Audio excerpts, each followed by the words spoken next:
I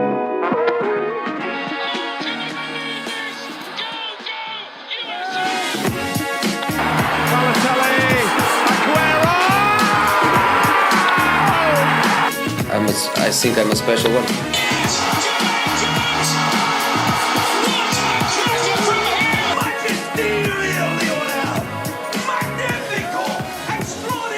What are we doing? What are we doing?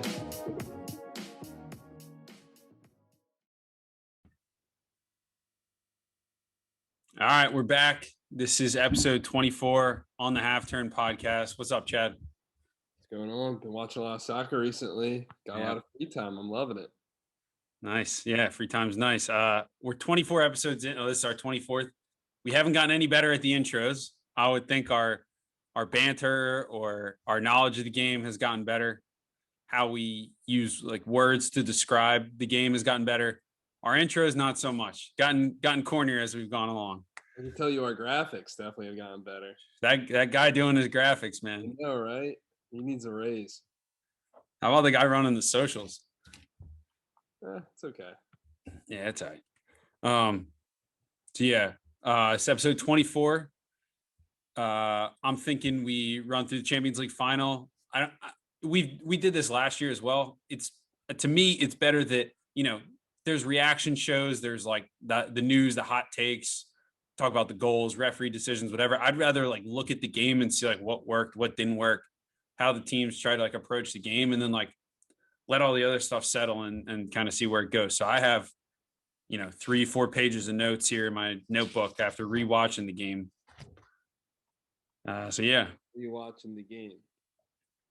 Oh, dude, it took me the first 5 minutes of the game. It took me like 20 minutes to get through because there would be times I'd like rewind a couple times. Really, that much? Yeah.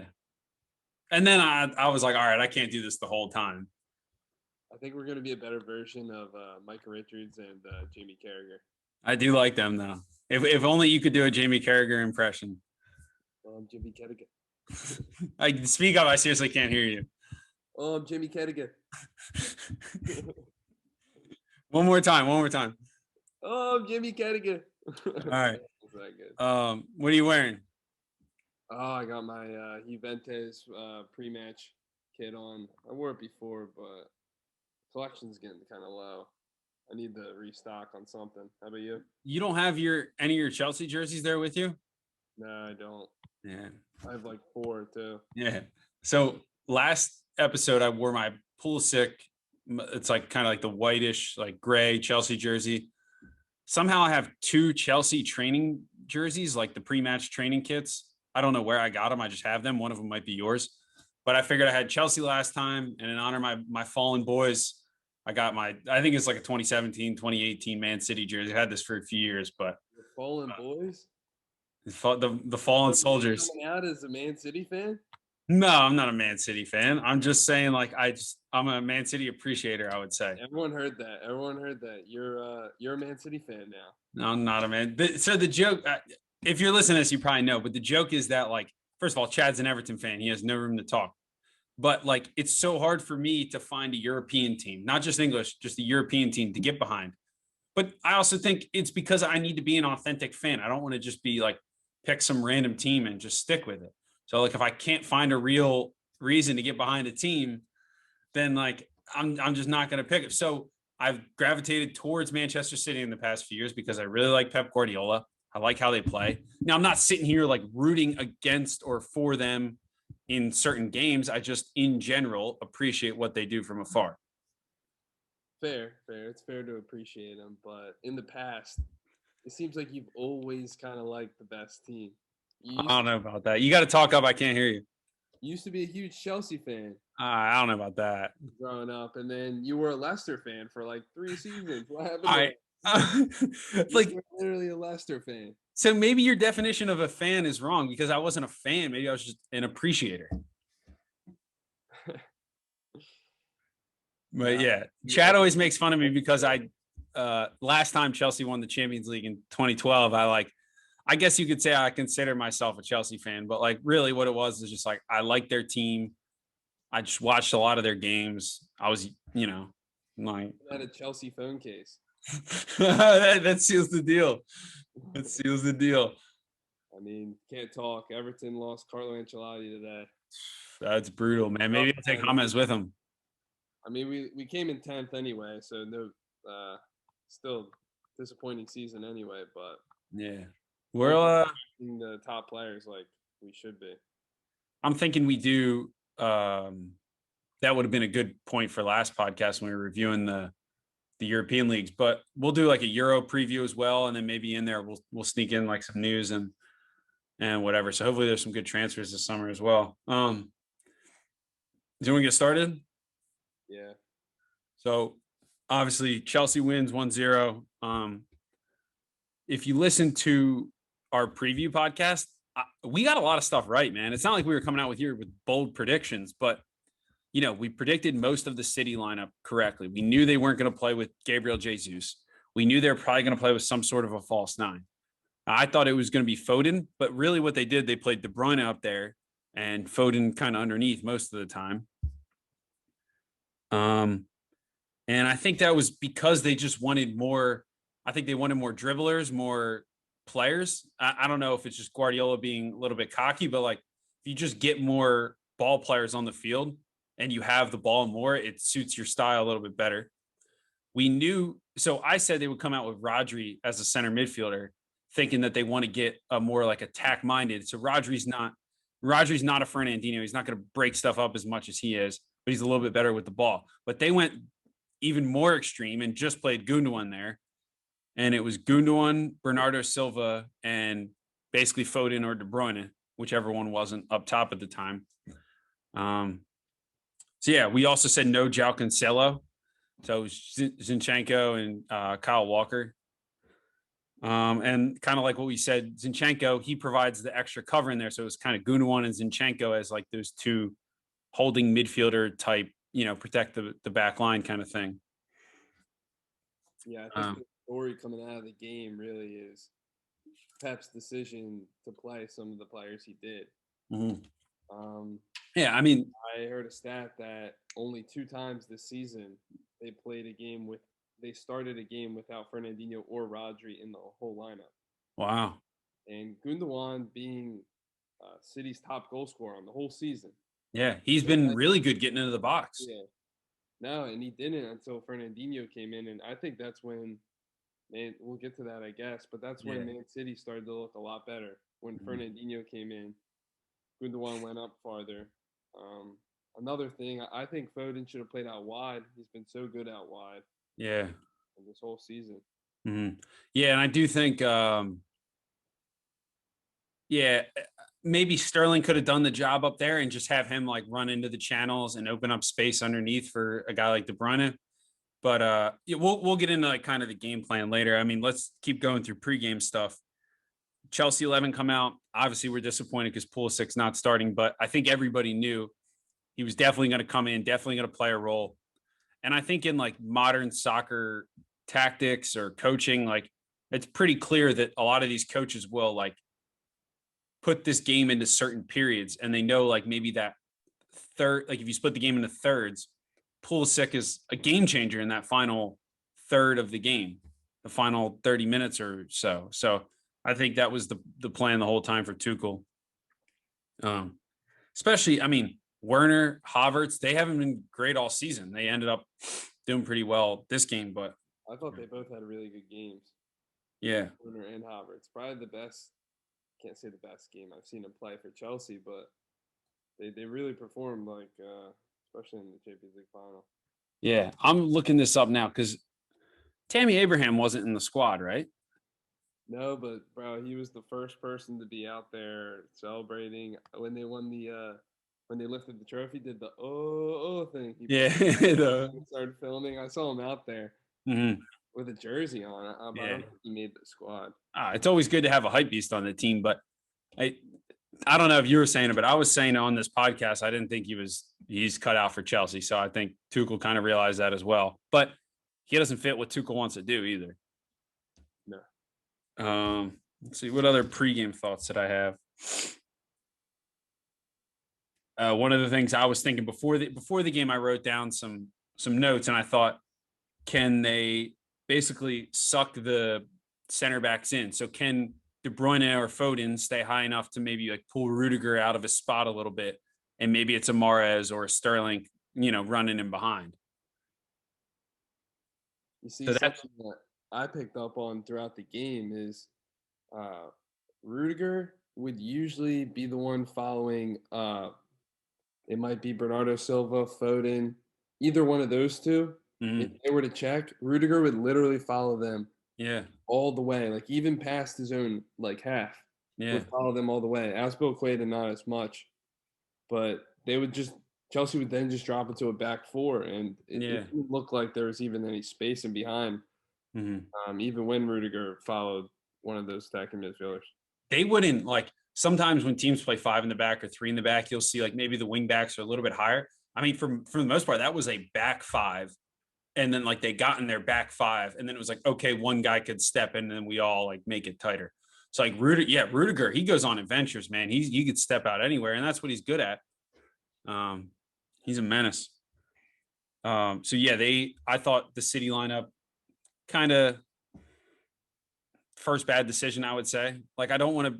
There's always those guys that are saying like, oh, Guardiola can't win like a big game, or you overcoach his. Like, maybe he does a little bit, but like they wouldn't be this good without him. So, kind of take the go with the bad there. No, you're right. But like the team that he put out there, in theory, you would think Man City would have most possession. Like in theory, that lineup should work. But I don't think they had the type of possession that they wanted. Like usually when you watch a Man City game, they're swinging it through the midfield, like all around. Yeah. Like Tenko will pop into that space, or Walker, and they'll be able to switch it to their wingers super quick.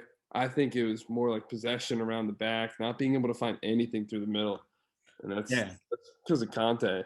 And Jorginho played pretty well too. Yeah, I think they did a good job of taking out basically like they would stop the ball, the forward ball to De Bruyne or Foden's feet.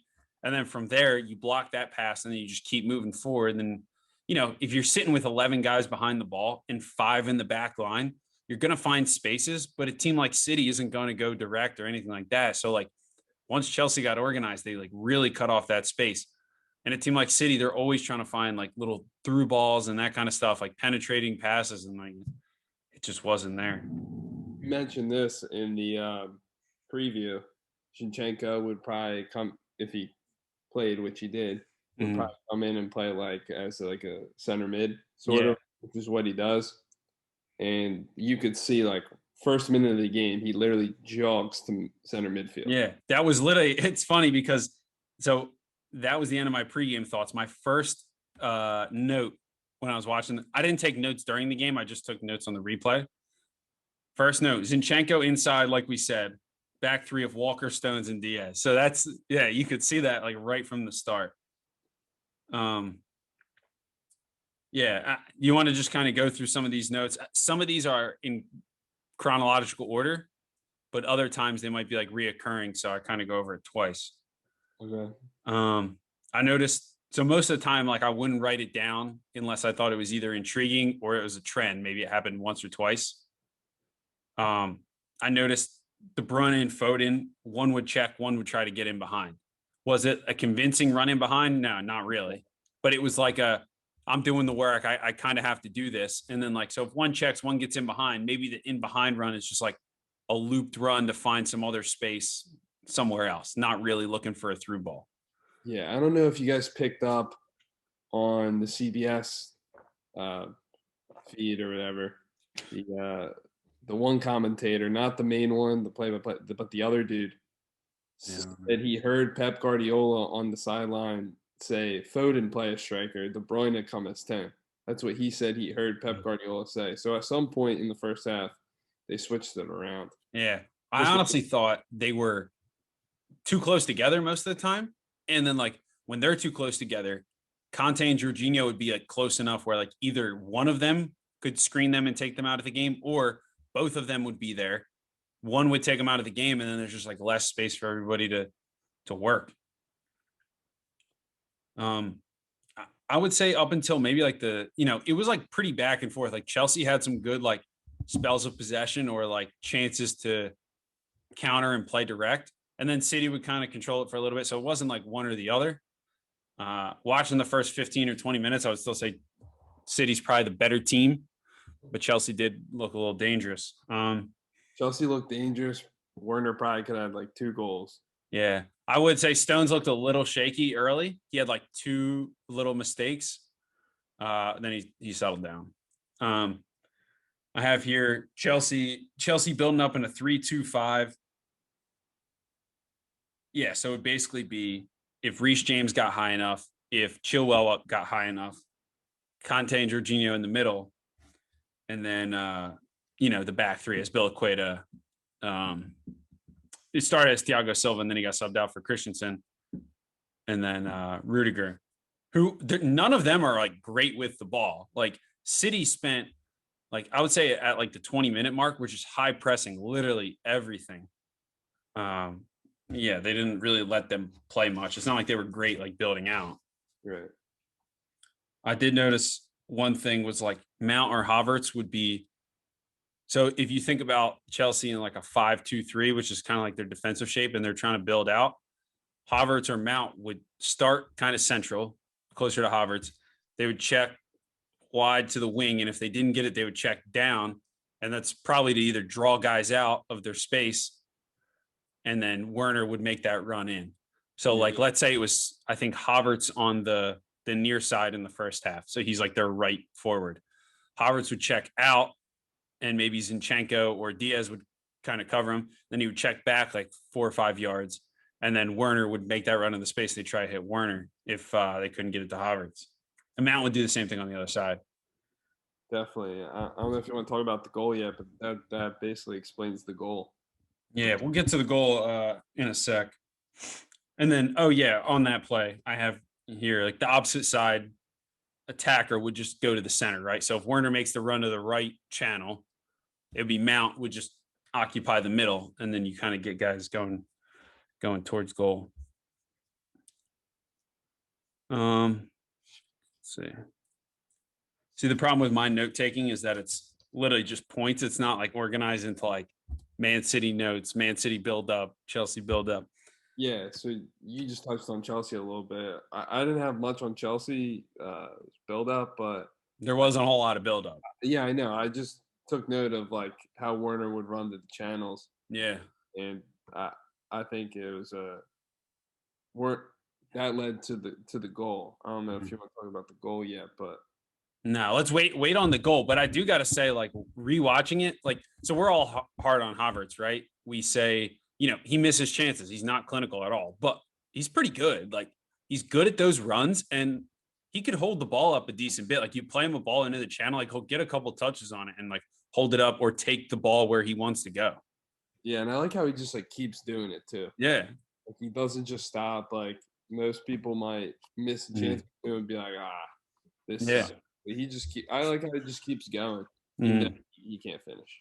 Yeah, I think Tuchel, like that's the style he wants this team to play. It's direct. It's a little free flowing, like and that's maybe why someone like Tammy Abraham doesn't fit.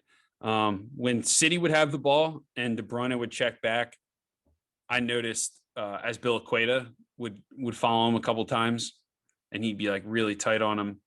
And every time Chelsea tried to get it to their wingers, right? A lot of times Chelsea will get it to Mahrez, like isolate Mahrez wide or isolate Sterling wide, and they're really good at like getting in those dangerous areas, either on the dribble or just hitting in like a cross or something. But like they had no time. Mahrez didn't do much, so Chilwell was okay. But Reece James, like Sterling had a couple dangerous runs, and Reece James just like dealt with it. And by the time the ball got out to the winger, he was literally like right on top of him. Yeah, I honestly think Reece James could have been man of the match. Yeah, I have that. Well, I was not impressed with Mahrez or Sterling. I know most of the time they got the ball was like very wide, like almost the end, like the side. Neither of them beat their man once. Like their man, one of them or both of them might have got like a cross in once each. That was about it. Like they didn't affect the game at all. And I'm not a big Sterling guy. Sterling's good though. Like I get he's wasteful and he's not the most technical. Sometimes doesn't always look good, but he's effective. Well, he wasn't effective in the final. So one of the things I'm thinking, there's like two things. One, maybe Pep was saying to keep them wide, right? Mahrez and Sterling hug the touchline, give us as much space. But I'm sure these guys are smart enough. Like, why don't they just make runs inside? Like, what if you played Mahrez, De Bruyne, and Sterling like so close together in the middle that you just occupied their three center backs and tried to figure it out there? Because like, if you just leave the two guys high and wide, the wing backs just kind of take care of them. And you have three center backs there to just cover if they get beat. So maybe that was an answer. Another one I thought is that they didn't switch it quick enough. So City, they're always passing the ball, moving the ball. They're very patient, but they can change the rhythm. That's what makes good possession teams really good. Well, there's a couple times they could have went 2v1, maybe with an outside back or with, directly to a winger, creating a 2v1 with an attacking midfielder, De Bruyne or Foden running towards the corner. And they just didn't. It got to Zinchenko or it got to Gundogan. It was just slower. Like it almost seemed like they were trying to slow the game down and like not trying to get the ball out wide. But if you're not trying to get the ball out wide, then why do you have your wingers hugging the touchline? Yeah, there's one play specifically. Zinchenko got the ball in like I can't say half space. I don't really know how to explain it. But Sterling literally could have just made like a little run right there, and Zinchenko could have just played it just slightly in front of Sterling, and he would have been able to play one right across the box. But it was straight to Sterling's feet. Yeah. And Sterling just cut it back, and they swung it the other way. Yeah. And it's with a four-man back line or something like that. It's one thing to make a team move and shift and they get tired. But with a five-man back line, it's like, oh my gosh, like they barely even have to shift. There's five guys there. It's so easy to move across, to shift across. So yeah, it's a lot of running for Jorginho and Conte. But if their whole responsibility is literally just, take care of De Bruyne and Foden and clean up stuff that's in front of them, like it's not a whole lot of running. The more I play in a team with three in the back, like three center backs, and watch teams play with three center backs, which is like a lot of teams now, like professional teams, the more like I enjoy it. The more I guess like if you play it right, there's definitely an advantage. Yeah, if you play it right. But there's also if you play four in the back, right, or whatever. My problem with playing three in the back is a lot of times when I had coaches try to do it, it was not organized or poorly coached or something like that. But anything, heck, we play six in the back. Give me a good coach. It doesn't really matter, right? We were on here last episode talking about it's the team principles and how you want to do things rather than how you line up certain guys and the tinkering and the formation. Like that stuff doesn't matter. It's the principles that create the team identity. Here's another note we already kind of touched on. This is like what I'm saying when I identified trends. Foden and De Bruyne always too close. Then I say try to isolate wingers, occupy center backs, ? So like I said, they didn't occupy the center backs at all. And they just tried to isolate the wingers, but the wingers were like literally already man marked by the wing backs who have cover from the outside center back. So it's almost like a 1v2 every time. And you don't have a natural forward to make those middle three guys work. Yeah, definitely. What else you got? I have a note. I'm trying to read it. Ederson to Sterling, slashing run almost beat them. There must have been a ball from Ederson to Sterling. Played a nasty ball like over everyone. Yeah. And Sterling didn't take the best touch. He still got in though. Yeah, he still got in, but Reece James made a good recovery run. Yeah. Here's like kind of a good City defensive point. Like we're kind of trashing City. They still didn't play poorly, really. They did a lot of the things they wanted to do. They pressed this early. They were really good pressing the Chelsea wingbacks. So the outlet a lot of times was either Azpilicueta to Reece James or Mendy to Reece James or, to Chilwell on the other side. And that was a pressing trigger, right? They got nowhere else to go. There's not there's one option in the middle, maybe one option down the line and an option back. So City just press. I mean, they were up there with like basically a front three and then the midfield three would go, they'd all just go press when it got to that wing back. So a lot of balls early, especially Reece James would either try and kick up the line or go out of bounds for a throw in or something like that. So City press with three. Bernardo Silva and Foden would like almost man mark Conte and Jorginho on restarts. So if it was like a goal kick or the ball just went back to Mendy, Bernardo Silva and Foden would just get on them, because if they're not the outlet, then it's either long or to the channel, and they would just deal with it then. Gotcha. Here's a note. So when Chelsea would break it, so let's say City was pressing pretty high, Mendy would kind of clip one for Havertz or something. Ball was headed around a few times. Chelsea ended up sustaining possession in Man City's half. As obviously City, they defend, low block, so they're defending their own half in a 4-4-2. And we were actually talking about this during the game. Earlier that day, I was listening to a podcast with Bobby Warshaw and Greg Berhalter, and they were talking about how, like, even teams that play different formations or like a 4-3-3, almost every time they defend in their own half, they defend in a low block, they defend in a 4-4-2, because the two forwards kind of like one can press, one can cut off the middle, and it gives you like a strong, like stable middle, and you could kind of concede the outsides a little bit, which isn't as bad when you're in your own half. So, City do that a lot. They don't have to defend in their own half a lot, but when they do, they defend with 11 men behind the ball, and it's organized, and they're good at it. Yeah, we were also talking about like once Chelsea would get into City's half, weren't we talking about once they beat one or two lines, then City would kind of just drop back and let them? Yeah, we were talking about really like their low block. They defend so well as a team. They know exactly where to go. They know exactly like when to press. Like, you could tell this low block is practiced all of the time.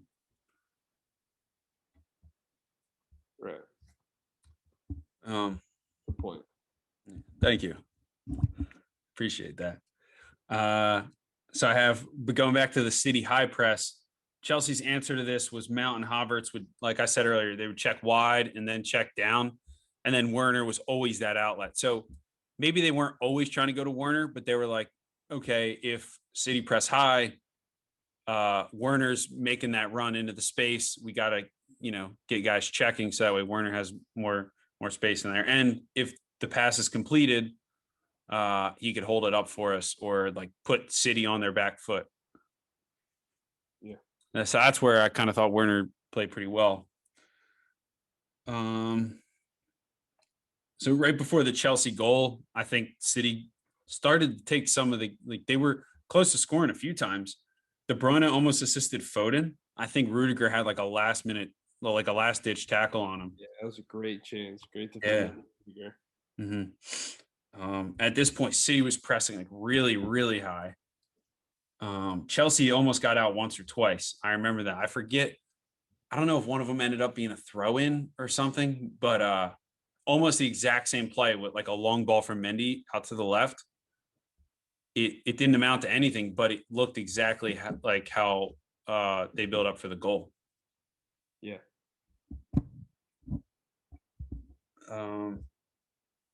I think a big moment though before the goal was they got like a drink break or a water break when Thiago Silva got hurt. So I think Tuchel probably saw that and was like, look, they're pressing so high.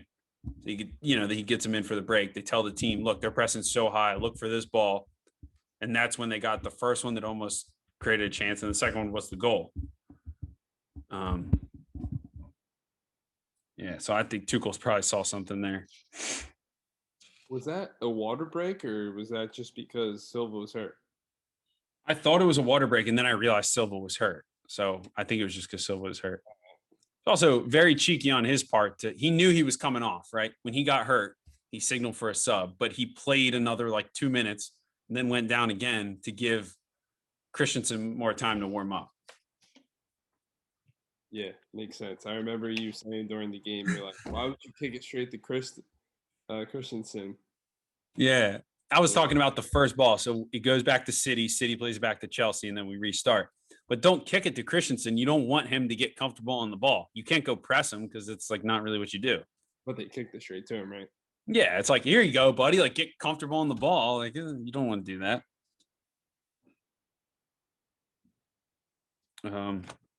Yeah, and then the goal happens like pretty shortly after that. That was really the end of my notes, and then everything else I saw was just a little bit more of the same. So the goal, I thought, dude, I don't know where Zinchenko was. Why didn't he just get goal side of who was it? Of Havertz. Roberts. I don't know. I guess he was trying to. I guess he just wasn't fast enough. But He wasn't fast enough. I guess he's not as fast as Havertz. But the goal starts with Mendy. Mm-hmm. Goal starts over as Bilqueta plays it back. Mendy clips one to Chilwell. Chilwell plays it one time to Mount. Mount did one of those things that you were just mentioning, where like he'll check one way and then come back and get the ball. Yeah. He did that. And I think John Stones played it awful on this goal. If you go back and rewatch it, he's kind of stuck in no man's land. Yeah. Doesn't follow Mount, who Mount was occupying Stones at the time. Yeah. Because Walker stepped to Chilwell. So when the ball went from Chilwell to Mount, Stones was either going to check or he drops off. But he stayed in the middle. Mm-hmm. Still had time to turn. Werner made that run to the corner, pulled out Diaz. Yeah. And left all that room for Havertz. Just a foot race at that point, I guess. And he had like 3 steps on the inside anyway. And that's kind of what we're talking about when like it's important for forwards to just occupy guys, right? If I'm playing center back and there's a guy who I have to worry about a little bit, it's way more dangerous than a guy that I don't have to worry about at all, because I have to worry about him. But if he's moving, I either have to keep worrying about him or pass him on to my center back partner. So a guy like that, like Werner, who maybe is in front of a guy, nudging him, occupying him, then gets out, you either got to pass him on or run with him into the space or concede the space. Yeah, it just shows how important it was for Chelsea once they beat that press. Mm-hmm. Really 5 guys taking out the whole game. Even more if you include like the other guys on the whole opposite side of the field. Yeah.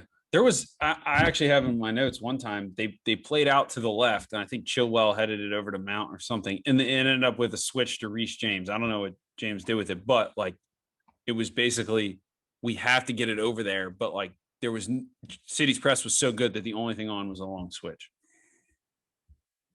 Right. But yeah. And then, City was, really they took control of the game in the second half, but they didn't look threatening at all. I thought they had a few decent chances. I thought Mahrez, we were saying when we were watching, if Mahrez continued to make that run late in the game, if he sprinted towards that back post, I think he would have scored. Mm-hmm. Yeah, he was kind of jogging. I wasn't sure like what. It's like, I don't know if he thought the ball was getting cut back. Same way in the semifinals. Mm-hmm. But I thought once Fernandinho came in the 65th minute, freed up Gundogan a little bit. Gundogan was able to connect with Foden. I thought Foden was probably Man City's best player, best attacker.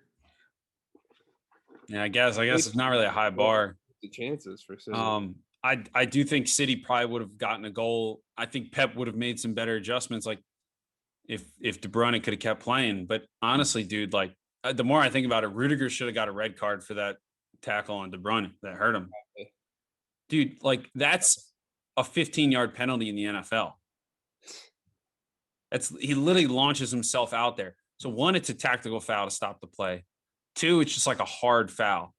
So both of those things like kind of equal a yellow card. And then when you like think about the violence that he hits him with, like he literally broke his face. Like his face is broken. Have you seen the meme of it was like, this is the picture that you might have sent it to me. This is the picture that Kevin De Bruyne saw before he got knocked out. And it was like I don't know, some dude from like The Incredibles or something. You know what I'm talking about? That like close up. Because Rudiger was wearing a mask. Yeah, it is kind of funny. Hey, Rudiger's been solid, bro. Yeah. Other than that, like I really don't have a whole lot of like. There was a goal and a lot of defending. Yeah, they from Chelsea. Yeah, I'm not going to say they parked the bus because it's a lot. It's not like Chelsea against Bayern in 2012. Like Chelsea against Bayern in 2012, like parked the bus. This was like they defended a lot, defended well, and looked to counter in certain areas, but they weren't afraid to try and play. They just really couldn't. Conte was class. Yeah, he just covers ground, man. He covers literally end line to end line, back and forth. He's everywhere and just doesn't stop running. Heard people talking on Twitter. Does Lampard deserve any credit for this season? That's what people are saying. Like some people are saying that Lampard deserves credit for player development and stuff. It's like one, like first of all, they looked bad in the beginning of the season.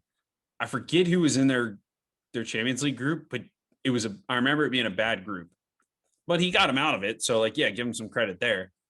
But like, did he really develop Mount? Like, I probably don't think so because I remember being on this podcast, and maybe not this, maybe it was before this podcast, but I remember saying this on the podcast that Lampard went through a spell where he played Mount as a winger, and I don't think that's what he is. I think he's better central and like can play in wide areas. That's why on the England team he's probably going to play as a center midfielder. Lampard got absolutely nothing out of any of the new guys, which should have been the primary goal of his job, was to integrate these new guys. Pulisic last year couldn't get him integrated quick enough. Werner this year, Havertz, Ziyech, basically just a flop, right? Like, I mean, I don't think they were planning on Azpilicueta and Thiago Silva being like the spine of the team, but that's what happened because you had to rely on him because Lampard couldn't get the best out of the other guys. I thought Lampard did a good job with Mount. Like he coached him at Derby, gave him the chance at Chelsea, played him a lot. And Mount was probably, other than Conte, Chelsea's best player this season. The whole season, I guess. He was a lot too. Yeah. Yeah, I guess no one else. There wasn't a whole lot of guys on this team that were like super consistent. I mean, a lot of guys spent time in and out of the team. Yeah, I don't know. Lampard is. I'm not a Lampard guy. What do you think he's thinking right now?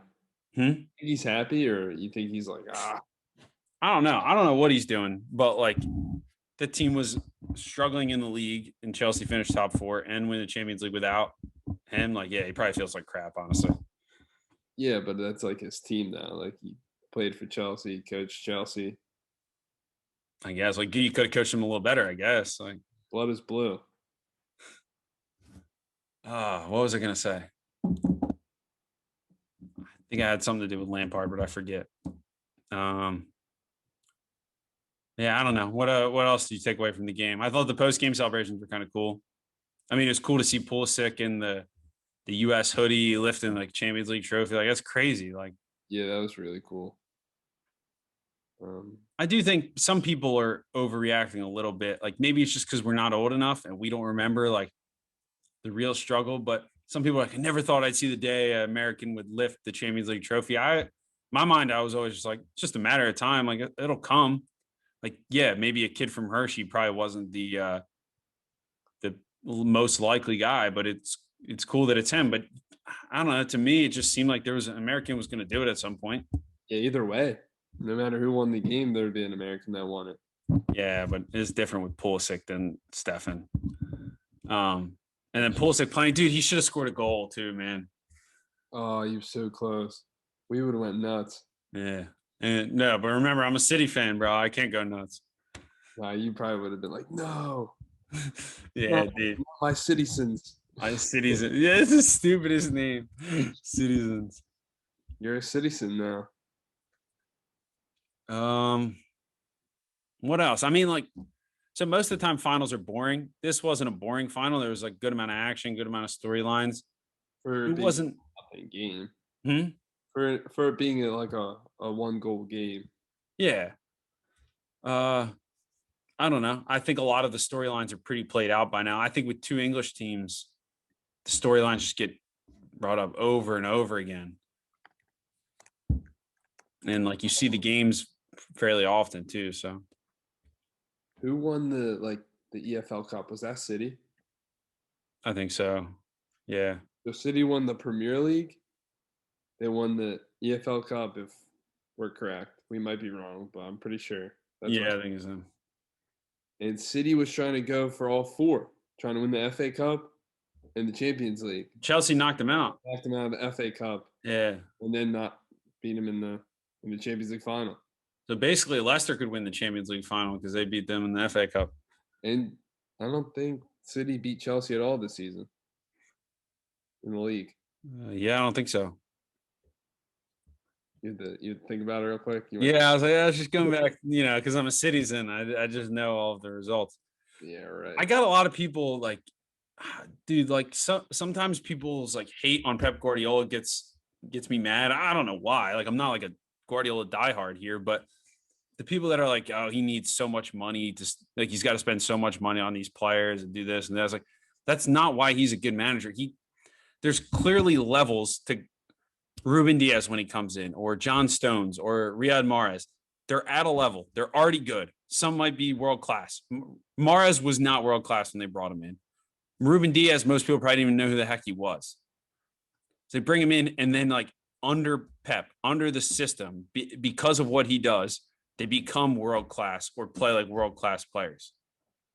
You don't just develop players to be first team guys. Then you get credit for their youth. That you might develop a guy in 2 years to take that next step up. And it might not be a linear step. You might not score more goals in 2018 and then 2019. It might take a couple of years, but then eventually you're a better player. And that's what I think Guardiola's done with a lot of these guys. Yeah, credit to Pep.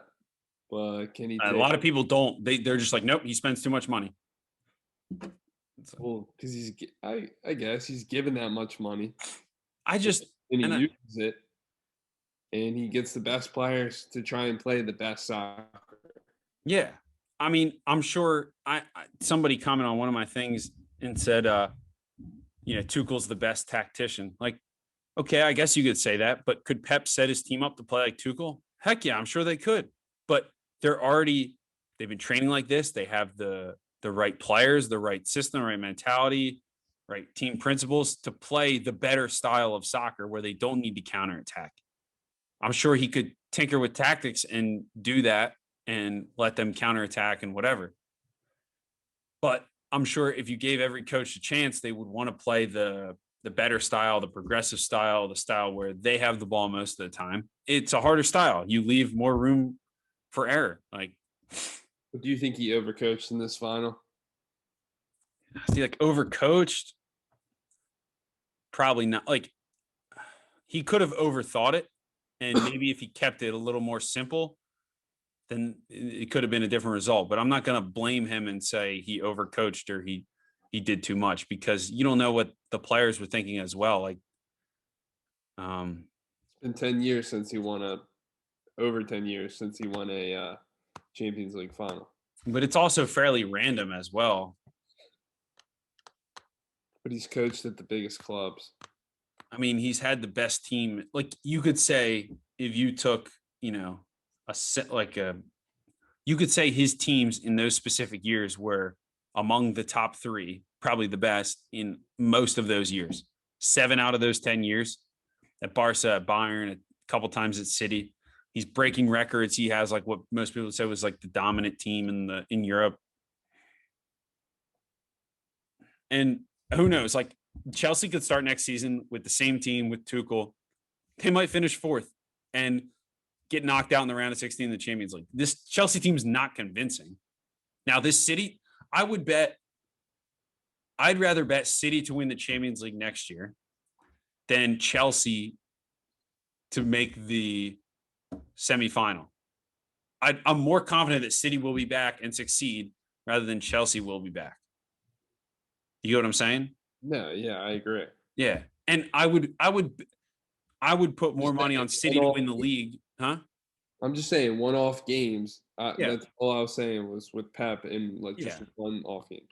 Yeah, I just meant that as like I'm way more confident in City being dominant again than Chelsea continuing this success. It doesn't, not that it's not sustainable, it just looks less sustainable, and it's not, you know, are they getting the best out of their players right now? Yeah. Is this Havertz's best role? Is this Werner's best role? You know, who knows? Okay, this may be a weird thought, but I think it's kind of different. Maybe I don't know if because I'm American and sports are different here or whatever. American.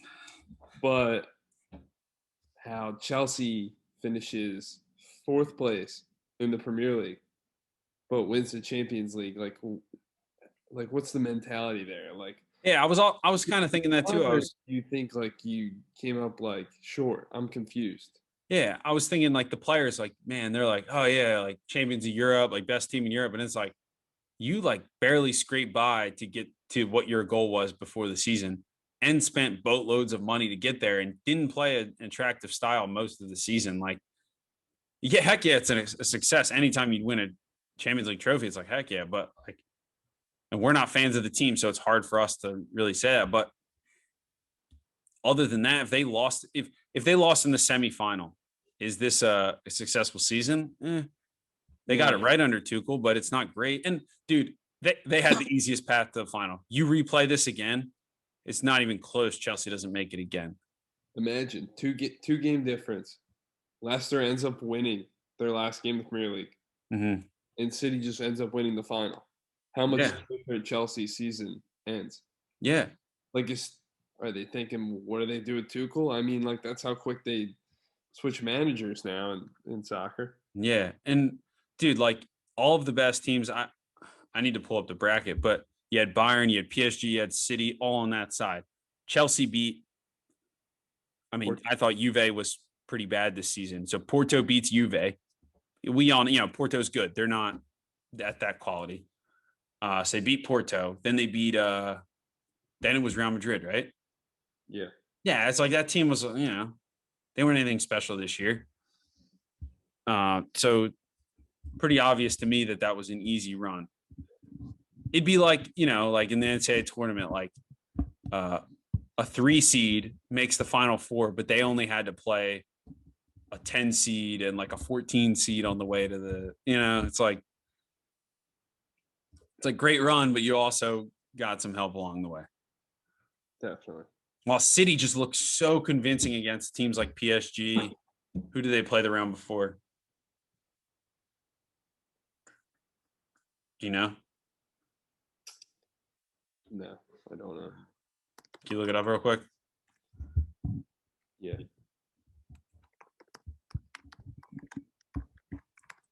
If I had to guess.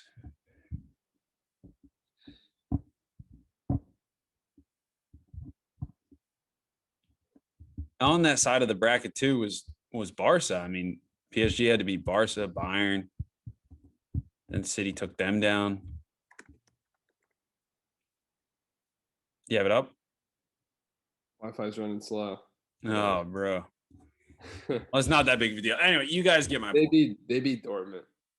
All right, Dortmund, like they were not good this season, but Dortmund would have. Dude, Dortmund could have beaten Chelsea in this. I think Dortmund Chelsea in the semifinal was a better, like more appealing matchup to me than Chelsea Real Madrid.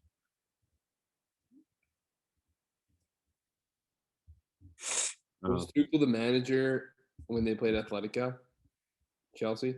He was the manager for the whole knockout rounds. He took over in January or something. Okay. That was in the group stages? No, that was round of 16. Yeah. Oh, that was because my boy Olivier Giroud showed up, obviously. Yeah, any other thoughts on that? You want to move on?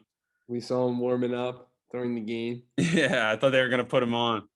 They were going to put him in. He probably would have ended like 6-0. All 5 goals. Probably. Yeah, is that it for the Champions League? Yeah, I think, All right. we covered as much as we could.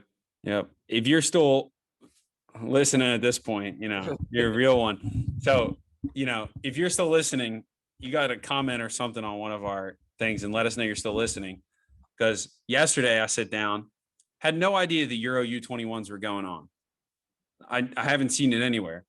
So I turn on the Italy-Portugal Euro U21 game, and I was sitting there like, holy crap, like this is a really high-level game, but I was more impressed by the Portuguese U21s. I was like, these dudes are just like I won't say machines, but like they're so efficient with the ball. They know what they want to do. Their off-ball movement was good. They're so sharp on the ball. I really like this one guy's name was Vitinha, Portuguese, obviously. Went on a loan with Wolves, didn't work out. He really didn't get any time. Going back to Porto, I think, or Benfica, one of them.